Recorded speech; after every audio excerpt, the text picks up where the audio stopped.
Hello, everybody. Welcome back to OMB Reviews. I am the critic who is a cynic. Hope we're doing well. And today we're doing a box office breakdown for this past weekend, which saw Terrifier 3 seemingly come out of nowhere and just demolish the box office this weekend. In fact, even doing better than the second weekend of Joker, Folie à Deux, by almost more than twice as much as that film, with Joker 2 dropping a whopping 81% from weekend 1 to weekend 2. This might be the largest box office drop that I have seen for a individual film for the entirety of the time that I've been covering the box office. So this is definitely a huge thing for me, at least. I know that there are on paper some films that have had worse drop-offs. I believe that it's Box Office Mojo that actually has a list of the worst second weekend drop-offs in history. But to have a drop in the 80s, we're talking here about one of the worst in history for sure, but also probably the worst, if not one of the worst drop-offs in the last 5 to 10 years.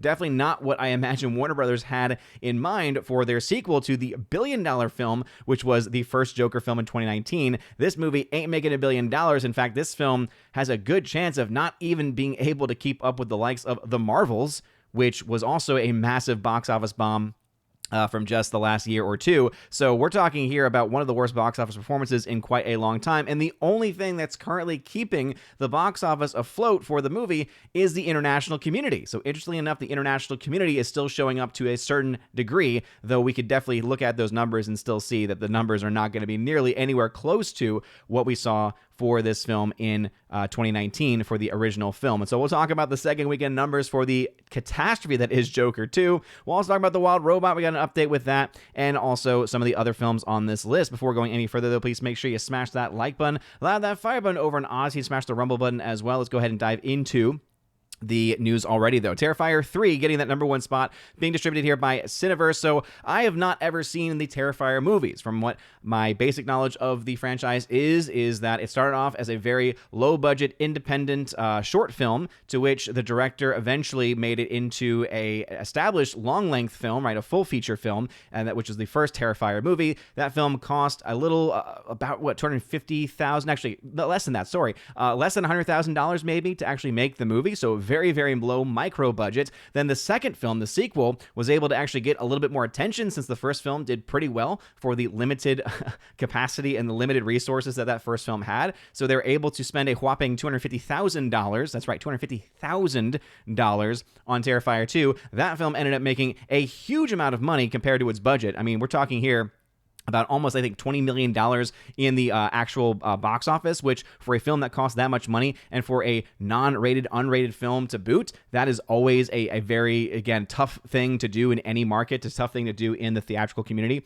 So the fact that they were able to even do that is pretty impressive. Then you get to Terrifier 3, okay? And when it comes to Terrifier 3, this has got to be one of the most impressive things that I have ever seen. This film is unrated, right? This film did not go through the MPA. If you've ever gone to a movie before and you have those trailers beforehand, right, and you've got the green warning label of the following thing has been approved by the MPA to accompany this feature. It's also where we get the R, PG-13, PG, PG and G ratings from. All that's from the MPA. This went around that. It went basically entirely around the entire Hollywood system and went to theaters directly to communicate the ability to actually show this movie. And so that's a very tough thing to do. Typically, you've got bookers, typically you've got these massive distribution companies and distribution networks that are able to easily get into AMCs, easily get into Regals and all the massive chains, in addition to those independent, the independent family-run theaters that are still around the country, though not to nearly the same degree as before COVID time. So just to say how impressive it is that the film was able to, one, get into 2,500 screens, and then in those 2,500 screens get to $18.3 million, I cannot understate just how impressive that actually is. And what I'm hoping is that this maybe sets a standard going forward to say, guess what, Hollywood?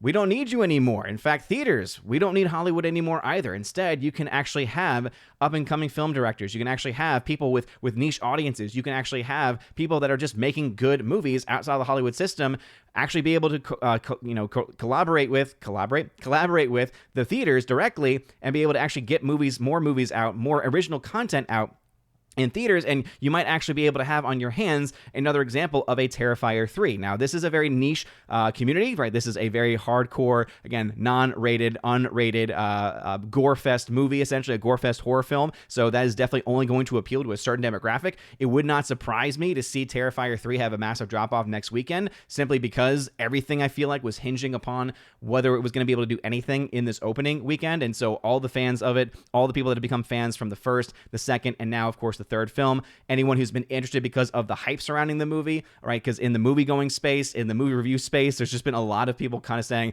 okay, what's going on here with Terrifier 3? This thing seems to be coming out of nowhere, and certainly enough, it is doing just that. So very impressive from Cineverse there. And again, kudos to them. Have no real plans to see it myself because that's just not my genre of film, but I totally understand why a film like this could be successful in our market today, especially with how little Hollywood has really been giving us content-wise. One of the very few exceptions to that fact is a film like The Wild Robot from Universal. This is a beautiful film. I finally got to see this movie the other day, and I was very, very happy with it. I thought that the animation style was beautiful. I thought that it was something that was a little bit more different, a little bit more unique than what we are typically used to from Universal, especially from the likes of Disney and other companies.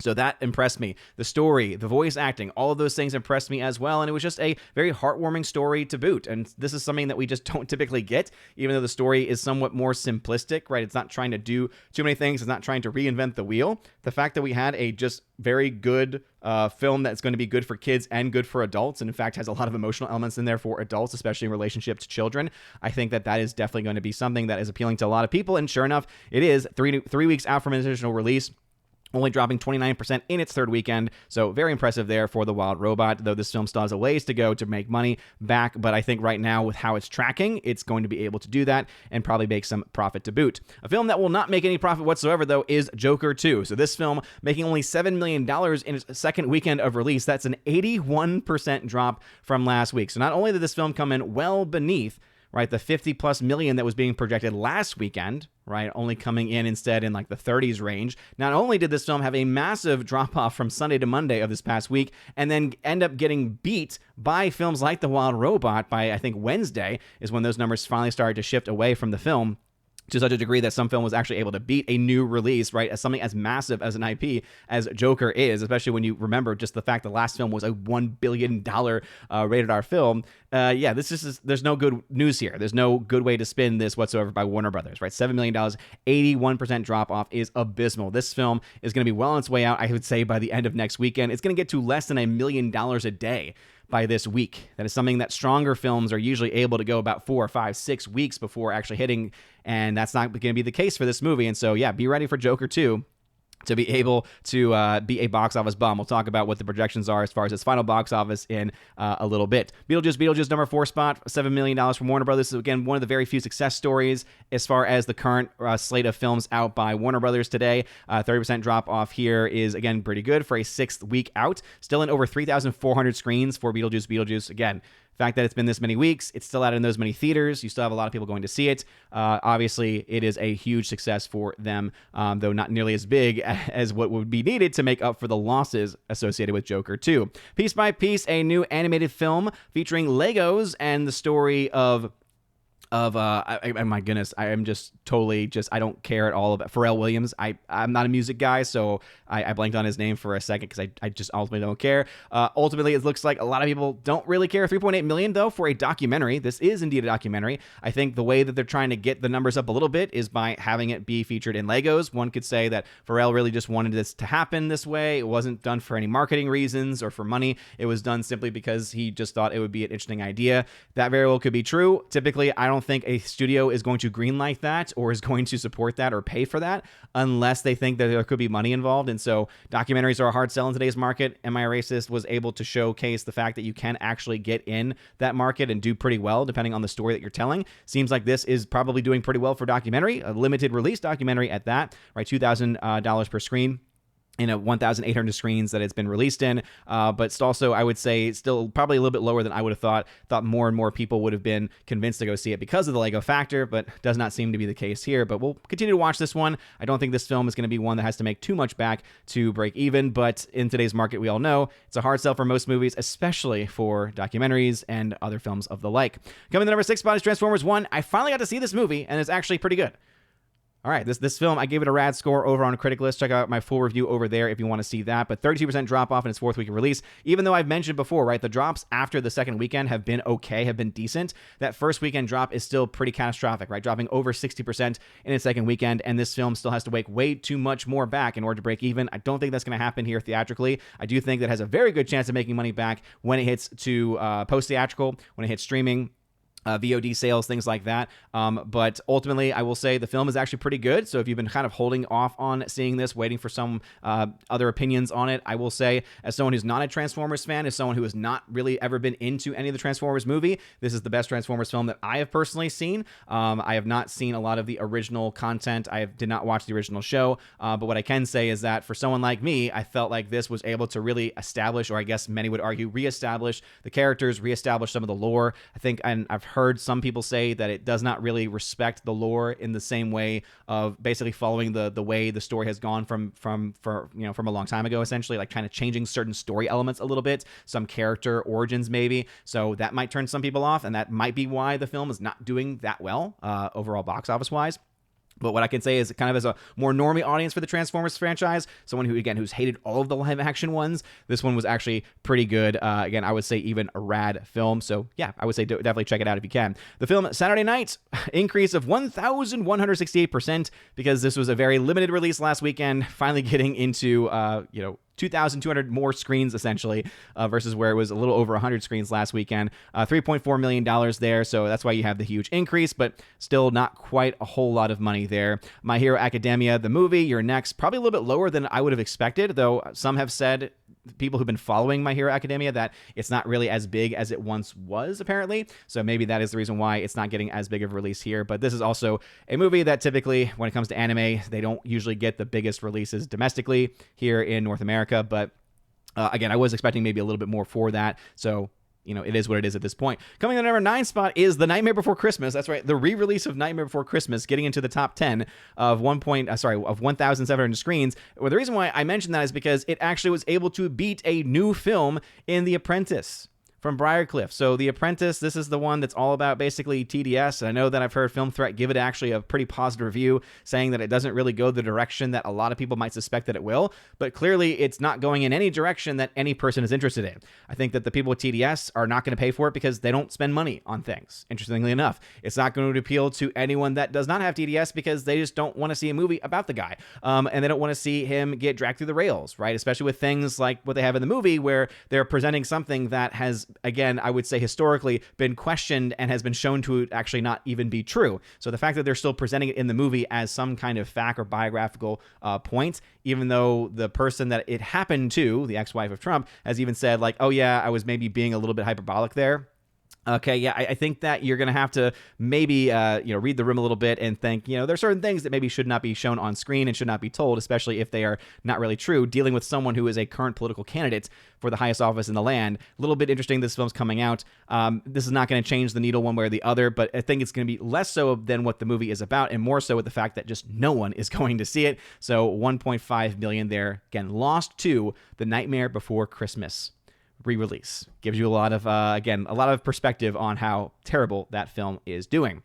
Let's go into the full box office here. So Terrifier 3, $18.3 million, no international at this point. I just doubt it would get a huge international release. It is actually slated for a few countries, it looks like, but as you can see, not nearly as big as other films that we typically see on here. The Wild Robot at $148.4 million. Unfortunately, this film is getting $6.5 million from China. So as far as the countries that it's making money in, it's the third largest chunk there. And as you all know, that means very little back return on investment. The lucky news is that it's making a lot more money domestically, so I think that $100 million domestic is still very much on the table for this movie, probably be able to do so in the next week or two. And I do think that this film will ultimately end up making some money and make some profit as well. A film that will not be able to do this, though, is Joker 2. So Joker 2 is at $165 million worldwide as of right now. And as you can see, almost, more than double in the international market. So this film is still being driven by places like United Kingdom, Germany. But keep in mind, the first film got, I believe, into the $60-70 million range in the UK. That's not going to happen this time around, right? So essentially, the reason why the last film had $800+ million international is because out of all of the top countries it released in, it made about the same amount of money in every single one of those countries. That's not happening in this case as far as total amounts are concerned. As you can see, it's still pretty evenly split amongst the different markets, but ultimately, it's only 40% that you're getting from those international markets, and that's not going to be nearly enough to make up for your massive $200 million budget. Now, let's go ahead and put this up for a second against another film from this year. We'll do this live in real time because we love doing things live here on OMB Reviews, because I think it is going to be interesting to see where this film lines up against films like The Marvels, for instance, right? Because I think that many people have in mind, hey, is this film going to even do worse than The Marvels did on paper? The only thing that could potentially save the Joker from that fate is going to be those internationals, okay, as far as the total box office is concerned. But if you go ahead and look at where these films were and where these films are, Joker 2 right now is at $51.6 million, okay? So we're talking about a movie that has about another $30 million or so to reach where The Marvels was able to get to back in November of last year. Obviously, you have a very strong difference here in the production budgets for the movies, right? And so therefore, The Marvels, I will say, will probably ultimately still be the larger of the two flops. But as far as total box office, right, The Marvels was not able to break $200 million at the global box office, at least according to thenumbers.com. Domestically, this is where I think it is hilarious. Look at how poorly the Joker 2 is doing against The Marvel's domestic numbers. So by the end of the second weekend, Joker 2 currently sitting at 51.6. The Marvel's was at 64.9. So right now, this movie is tracking. Every single day of its release so far, it has come in well behind where The Marvels was. The Marvels was a massive flop. The Marvels did not even get to $100 million domestic. So it crapped out around 84. We're talking about Joker then crapping out somewhere probably in the $70 million range domestically.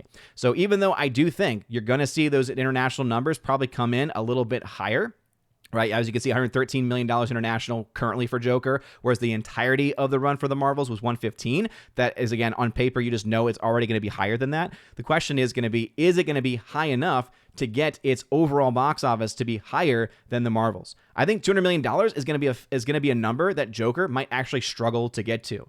Right. The only thing that could help it, as I mentioned, is those internationals, but it's going to be very fascinating to watch them happen in real time. We're talking about a movie that's going to not get to $250 million. I think the best case scenario for this movie, the most generous scenario you can give for this movie, is a ceiling of $250 million. But I think this film is going to come much closer to that $200 million mark, either right at $200 million or a little more than $200 million. Could even be less. But as I said, international is going to be where ultimately this is going to be decided because of just how poorly Joker is doing domestically and how it's doing only marginally better internationally. And so we'll see if any of those markets stick around past this point. Beetlejuice, $420 million there. Very impressive. Piece by Piece, $3.8 million. Transformers, $111 million. Again, one of the lowest of the franchise. Saturday Night, $4.1 million.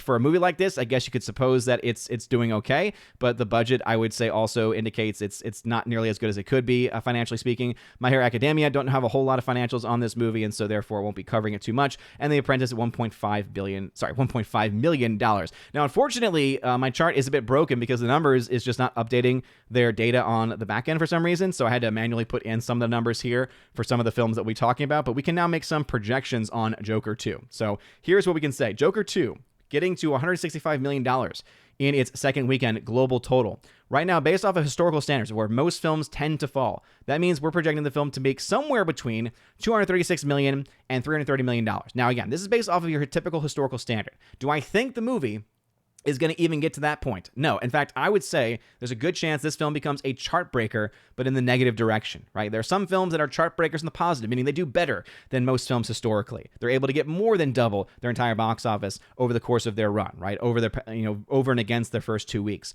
I don't think that's going to be the case for Joker. I think it's going to make a lot less as it continues to stay out there. Again, the big question mark is still those international numbers. Even in a best case scenario, though, of $236 to $330 million, we're still talking about losses of well over $100 million. And that's using a 2.5 multiplier. So that means we're talking realistically losses of well over $150 million for this movie. So probably close to $150 to $200 million in financial losses, if not even more. If we look at the real-time data on it, right now it's sitting at $226 million in the red. So as you can see, this movie is going to easily lose $150 million plus at the box office before the end of its run, or by the end of its run, I should say. And yeah, can't have happened to a nicer film, to a franchise. When you say a screw you to the fan base that made the first film successful and liked the first film, and then you essentially just drag them along and just basically, give them the finger. Yeah, that's what happens. You get what you deserve. And Todd Phillips probably won't be getting too many job opportunities in the future, I would have to guess. Because in the best case scenario, he tried his best and the film just flopped.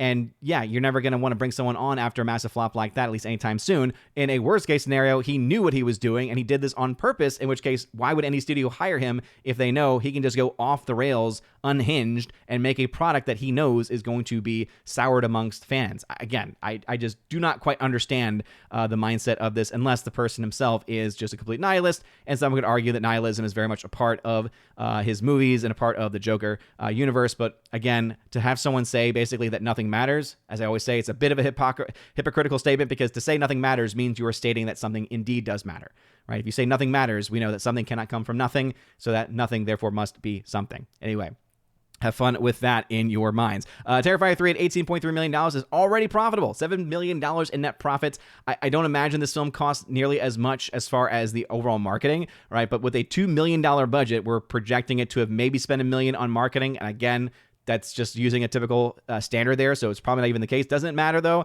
This film going to be making lots of profits, especially compared to its budget. So kudos to the Terrifier 3 team for having a huge win there. Piece by Piece, as I'd said earlier, not the biggest budget, $16 million. In fact, The Apprentice had the same, but as is the case with both of those films, much more so with The Apprentice than with Piece by Piece, those numbers of the opening weekend is just not going to be enough to be able to justify, or at the very least to be able to foresee them making that money back down the line. Maybe Piece by Piece, if it has good word of mouth, if it's able to drive out beyond just the documentary crowds and be able to get maybe to some of those family audiences. It seems like it was trying to do that at least a little bit, and maybe was somewhat successful there.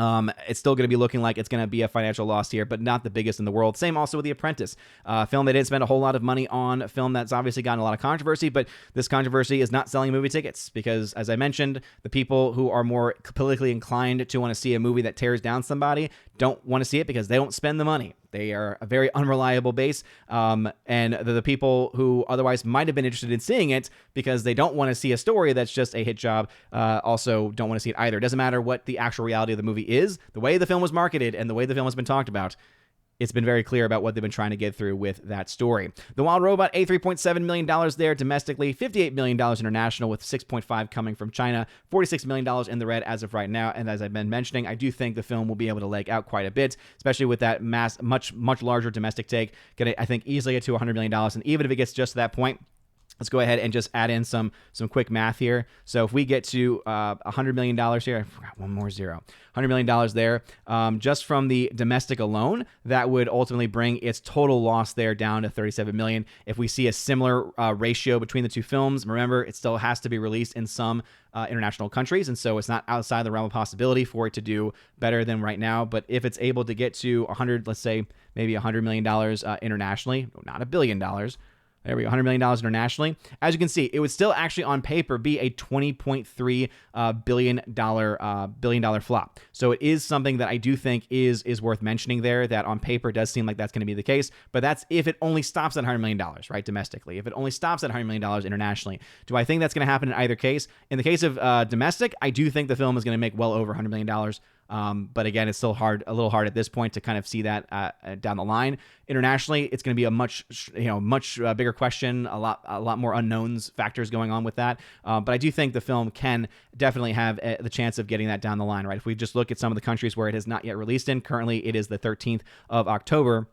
This film still needs to get a release and has actually just recently got a release in places like France. The film has not released yet in Sweden. United Kingdom, that's going to be, I think, a big market for this movie. I think that this film could do very well there. That's not getting released there until the 18th of October. It's not getting a release in Japan until February of next year. Probably the dumbest and weirdest decision that I've seen, because it means that we won't have full box office analysis being even possible until those numbers come in. But I do think that even without Japan, I think it might might be okay. I think the UK probably will be able to show up to that in a big way. And yeah, we'll continue to talk about this movie and follow it as it goes on through its release. And so, what are y'all's thoughts about these movies? What are y'all's thoughts, especially about Terrifier 3? The fact that it was able to get to the #1 spot at the box office is already impressive. But as I mentioned, the fact, as I mentioned, that this movie was able to do so in a way that is honestly very, very impressive, right? Talking about an unrated movie. Okay, it says cult horror sensation Terrifier 3 goes mainstream this weekend. It looks like a stronger bet for topping the box office chart. A month ago, that would be a shock result with Joker 2. But again, we obviously recognize that film was a complete and utter joke. Joker must likely won't even hit $20 million.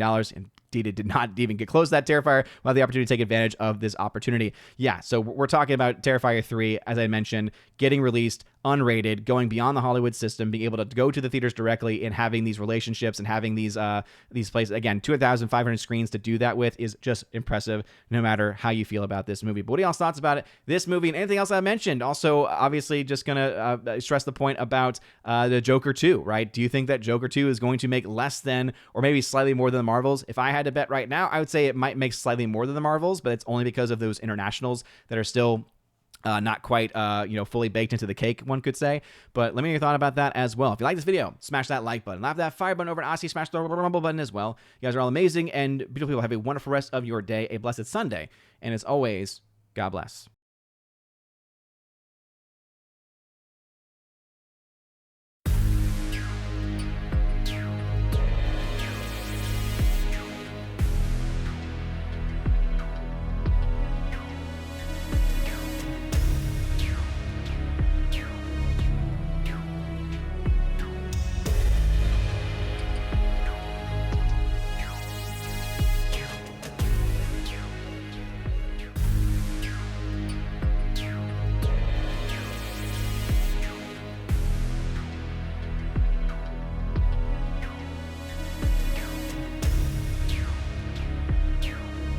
And now for a huge special shout out to all of my Chosen of Valhalla members, starting off first with my people on Patreon, Father Luca Illick and Miss Martin Muses. Check out her YouTube channel by the same name, Miss Martin Muses. Also to my Subscribe Star people, Matt317. Check out his Twitch channel by the same name, Matt317. And also to the K-Man. Check out his website, xtheboundaries.co. And lastly to my YouTube member, Mr. Roy. Shout out to you, good sir. And if you want your name shouted out at the end of every live stream and video, check out the top link in the video description below where you get access to that. Also, you get access to a plethora of other things. You get your name listed at the end of every live stream and video, like you saw in those names that came up before this video started. And also access to a giveaways channel that I host over on the Discord server where I give away 4Ks, Steelbooks, Blu-rays, all kinds of stuff. So check that out if you're interested in that. Also, I have an exclusive podcast that I hold at least once a month, and it's always a good time, and you get extra bonus content with that also. So if any of that sounds interesting, again, check out that top link in the video description below. You guys are all amazing and beautiful people. Have a wonderful rest of your day, and as always, God bless.